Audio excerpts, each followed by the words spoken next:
Welcome to today's episode of AJ's YouTube deck profile. Because it's Monday. It is Monday. It's Labor Day. It's pretty late in the day already. But I had a bunch of stuff to do. This is the deck that I used over the weekend, and I did not win my first round. I got shut out by Cyber Dragons. So I wasn't gonna find out if this was a winning deck, but everything that I played outside of the tournament I did quite well with. It had its hiccups. There's a couple cards in here that I had to kind of take out because on paper they look good, and then in practice they were horrible. So I slimmed it down to 40 and I put in all the good stuff. So now it works like a charm. Still, it is Sky Striker Eldlich, so you kind of have to pick your lanes depending on what you're going up against. But here we go. We've got our 3 Ray, good old starter. I mean, as long as you can get Ray, you can start linking and doing all your shenanigans. So you really want to get to this card pretty darn fast. Our 1 Rose.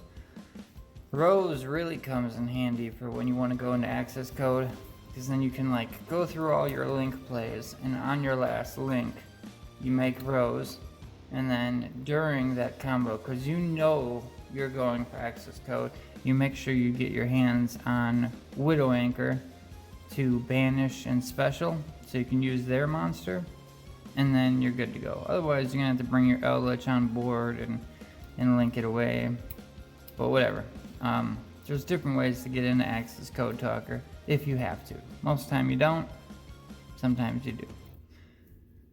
We got our 1 Engage, our 1 Multi-Roll, our 1 Hornet Drones, our 1 Eagle Booster, and alright, this is the only thing that I'm kind of torn on. I don't know if I want to take out multi-roll and just do 2 jamming waves, right? Because right now it's just 1. Oh man, it's tough. You gotta play Hornet Drones. You're gonna definitely play Engage. You don't have to play Eagle Booster, but man, that thing comes in clutch.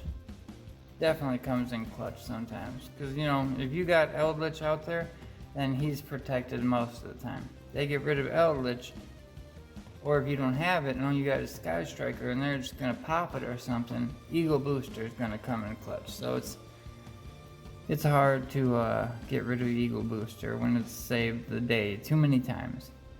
But yeah, multi-roll, that once per turn you can target one other card you control and send it to the graveyard. That to me is more important than it protecting my cards from going off. Because sometimes I need cards to go to the graveyard. That's a way of doing it. So yeah, it's tough, man. It's definitely tough. It's tough because I love jamming waves too. So I don't know. But yep, those are the 1-ups. We run 2 of the field spell. Area 0, just because, helps you get to Ray or whatever else you really want to grab out of the 3 top card search, as long as you got a Sky Striker card. 3 Shark Cannon, because I love it. 3 Afterglow. Shark Cannon is the one that banishes and special summons. What did I say? Widow Anchor? Target 1 monster in your opponent's graveyard and banish it. The Shark Cannon was the one I was using to go into access code, not Widow Anchor. Afterburner pops. Target face-up monster, pop it. If you have 3 or more, pop the spell. So you get to bust a monster and a spell card as long as you got 3 spells, which you will very easily get there. Widow Anchor is the one where you can negate the effects of the monster and take control of it until the end phase. So essentially Widow Anchor could get you to your access code 2. It's possible, but I was using Shark Cannon more to go into it. But realistically, either one of these are going to do it. But this just will negate that monster. And if you have 3 or more spells, you're going to take control of it till the end phase. So, wouldn't be a bad one to use for access code too. Now, that's the main bulk of everything that says Sky Striker. So that's Sky Striker, half of the deck, right? The other half is our homeboy Eldlich here. You're going to run 2 of him. I mean, it's Eldlich. Pitch him in a spell out of your hand to make your opponent send a monster from, or you get to pick. You make them send, alright, get rid of that card, send it to the graveyard. And then, when he's in the graveyard, you just have one of your set spells or traps or something like that. You send that to the graveyard, and he essentially will special summon himself from your hand because you get to add him back. And his attack becomes 35, and he can't be destroyed by card effects till the end of your opponent's turn. It's pretty crazy. Pretty crazy. 35 attack on field, super easy. We run 2 Cursed Eldland to get to our Eldlich stuff. We also run 1 black and 1 white also, once again, to get to our Eldlich. We run 3 Conquistador. Conquistador will special summon out onto the field, and as long as you got Eldlich out there, it will pop a card that your opponent controls. Well, 1 face-up card. 1 Aquero. This will banish 1 card from your opponent's graveyard as long as you got Eldlich on field. And if you don't know the secondary effects of all of these cards, besides Cursed Eldland, all these cards, including this one, you can banish these cards to set more. Like if I got Aquero, I can banish Aquero to set Conquistador. I can banish Elixir to set Scarlet Sanguine. So, let me see here. This one, special summons, is this the one? No, this is fine. Yeah, this one just special summons from your deck or graveyard 1 Eldlich monster. One of these, it's probably the Elixir or White Destiny. It special summons him out in defense, which is fine. His defense is 28, but sometimes you want to be able to attack with him. Elixir doesn't let you do that, but it's kind of the gist of our Eldlich package. So clearly this one's a little bigger, but Eldlich doesn't have to be that big. It does what it has to do. Call by the Grave, Rhoda to get to raise or row. Monster Reborn just to either steal your opponent's stuff or get some of your stuff back. Card of Demise, because you can set pretty much every card in your hand. So if you see this at all, you just set all your cards, activate this, and then you get to draw 3 more. And then figure out what you're going to do with that. So, Card of Demise, definitely amazing in here. Terraforming and Mystic Mine. Terraforming can go either into Mystic Mine or get you to Area 0. And Mystic Mine, well, mainly you only have like a monster or 2 on the board if you do it all. Mystic Mine is just incredible for slowing the game down and helping you out. And then finally, 3 Ice Dragon's Prisons in the main deck, because damn did it come in clutch. Almost every single deck that I played and I saw Ice Dragon's Prison, I won. I'm trying to think of one where I didn't win. I think I won every single one.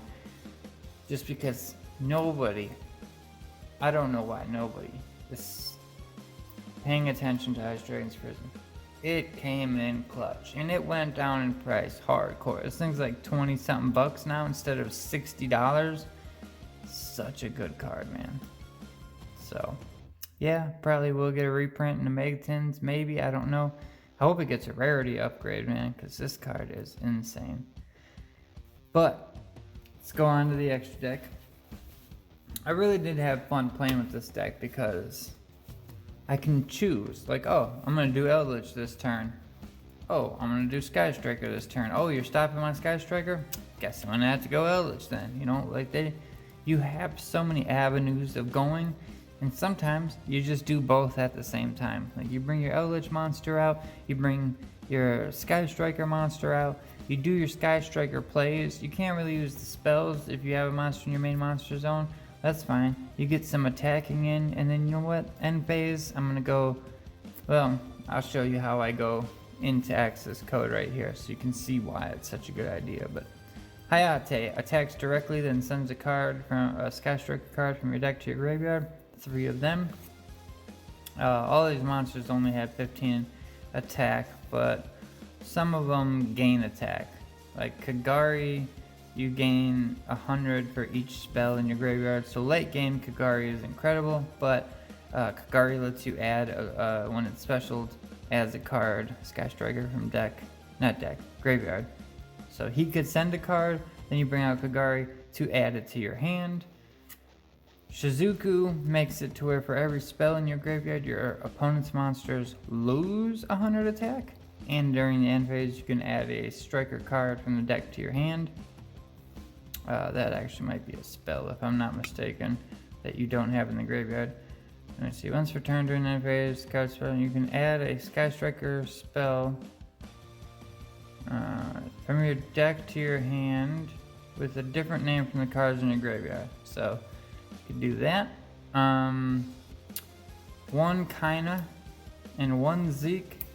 The Zeke is the only link to, and if you go into Zeke, you can banish one of your opponent's cards until the end of their next turn. Kaina, you're not going to really use that much. You can target a monster your opponent controls when it's special, and it can't attack. But yeah, you're not really gonna. You're only going into this just to get another monster name or like get a card out the field or something like that. This is kind of your like, I guess I gotta go into something. I'll go into kinda. Then you got access code. You make access code with IP Masquerena and transcode. These are only 14 cards. You could play Nightmare Phoenix or Nightmare Unicorn, most likely Phoenix, because Unicorn, you're not really gonna waste 3 monsters like that. What you can do is you use 2 monsters.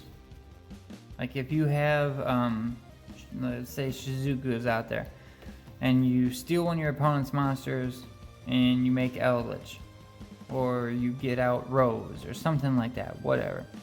Now you got 3 monsters. You take the 2, effect monsters, non-link I should say, and you make IP. Now you take IP and Shizuku and you make transcode. Transcode will bring back IP from the graveyard, and then you can take these 2 to go into access code. That makes him indestructible and with 5,300 attack. And then you also have multiple different kind of things you can banish from the graveyard to start popping cards. So access code inside Sky Strikers with Eldlich, pretty damn incredible. I had my couple of hangups. I took those cards out, switched it up a little bit. Like I said, the only one I was hard pressed on was in between jamming rolls or jamming waves and multi-roll. I just combined their names. I would almost say take multi-roll out and just run 2 jamming waves, but I don't know, man.